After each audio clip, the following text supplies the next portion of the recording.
Hi, this is Christian with Team Rebirth TCG, also known as CJ Gambit if you see me on Melee. I played the 2K SCG CON this weekend down here in Tampa, and this is the list I played Amber Emerald. And you won. And I won. So this is the deck I played over the weekend. It's Amber Emerald. This deck, you know, it's not super popular. It's definitely not A tier in the meta right now, but I think it's a pretty solid choice going into the meta. Top three decks being red, purple, blue, red, and amber steel. This deck has a matchup into all of those that's pretty close to even, depending on what lines you're starting with. And also has a good matchup into a lot of the other decks out there. Weakest matchup's probably going to be into purple steel, which isn't seeing as much play, and Mufasa. So going through the deck, one drop slot, we only run 6 1-drops, Diablo for the shift, and Hidden Cove. About 80% of the time or more you're playing this deck, you're not going to drop a 1-drop. A lot of times Diablo on turn 1 isn't the best unless you're into a matchup that it favors, like red-purple. So the deck is more oriented to a combo play style with 2 main lines of play when you're starting on your mulligan. You're either going to want to go for a Prince John play into You Have Forgotten Me, and then a 2-drop, so Sir Hiss or Ursula that you can play on turn 2. They can then sing Sudden Show on turn 3 after you play John to get a draw, and then turn 4 he'll play You Have Forgotten Me to get 2 more draws. So that swings the card advantage into your favor for 3 cards minus for them and 3 for you, so 6 cards total. The other line you want to take that's better into, say, red-purple or red-blue is a Diablo shift line. They have a harder time answering that line, especially when you run cards like the Bare Necessities, which is going to rip their removal spell for Diablo out of their hand, and they don't run evasives, besides the 5-drop Elsa currently. But that gives you plenty of time to draw cards with Diablo. So a great line with that would be Diablo 1-drop, Diablo 3-drop, and then you could take even the Cove and at least 1 action, Song or You've Forgotten Me.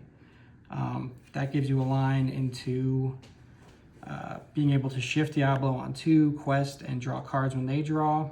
And then from there, you can go into Prince John or Ariel to set up for an Under the Sea on turn 4. So a shift Diablo and an Ariel sings 8, which is going to let you hit your removal on turn 4. That's also a line you want to look for depending on your matchup, is how quickly you can sing Under the Sea.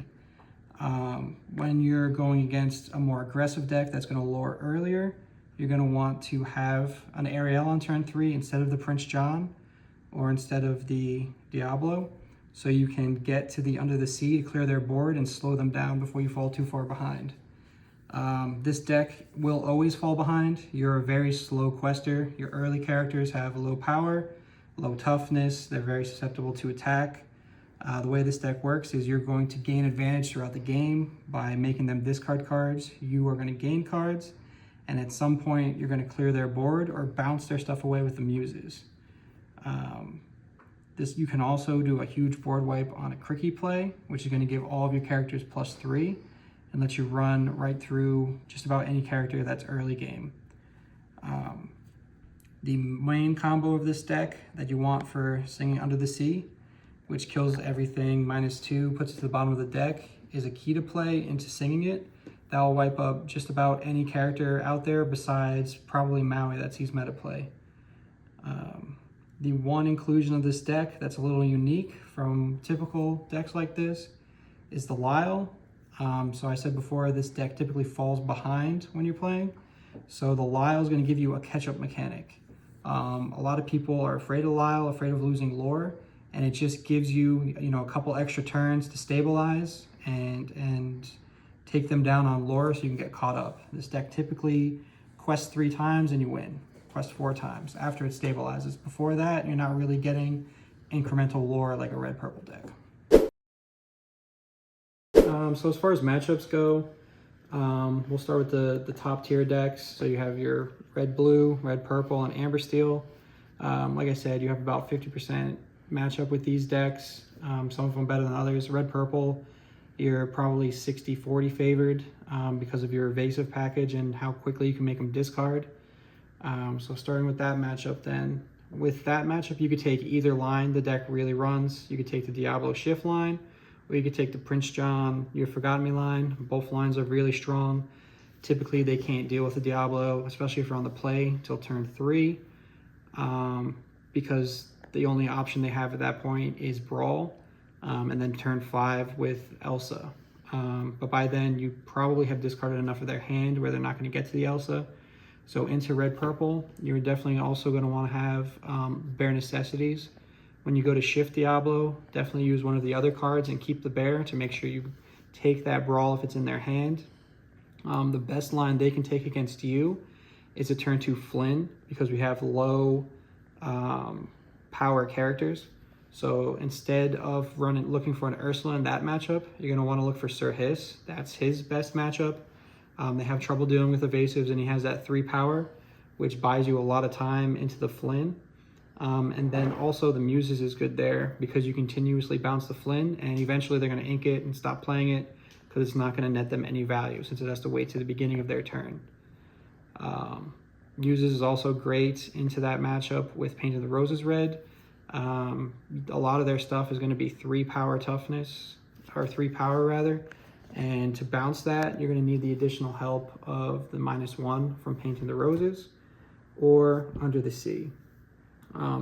John line is also super strong to that list. Just a heavy discard with Sudden Chill into You Have Forgotten Me with Prince John will get you so much advantage and really disrupts their game plan, since they are, slowly lowering, slowly gaining card advantage by playing, 1-for-1 card draws. Late game, you're going to want to hold on to an Ursula since they can't ramp in that deck. Turn 6, you can play Ursula, hold it back, or play Bare Necessities. Make sure you take a board wipe if they have it. If not, most of the time you're going to see them discarding that early just so they have inkables and they can get to their top end 6-7 drops.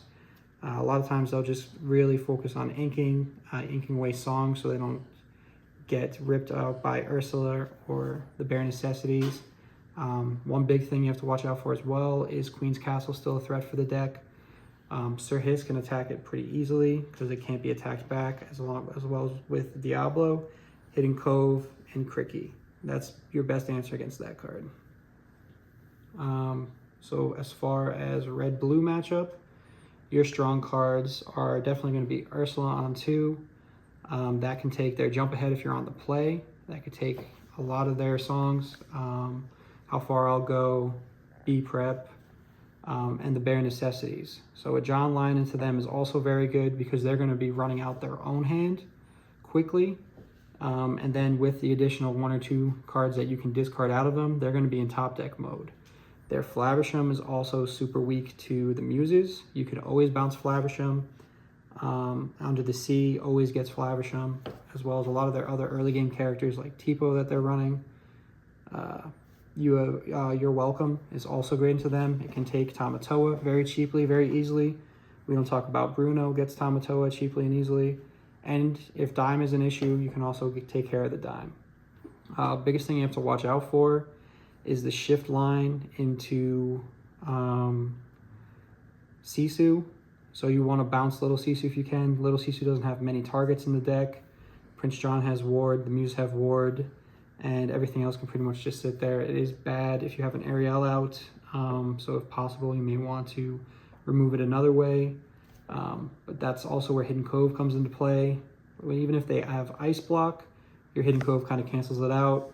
A lot of your stuff has Ward, and when they play their Sisu, the Muses will be safe, and anything else that you move to the Hidden Cove.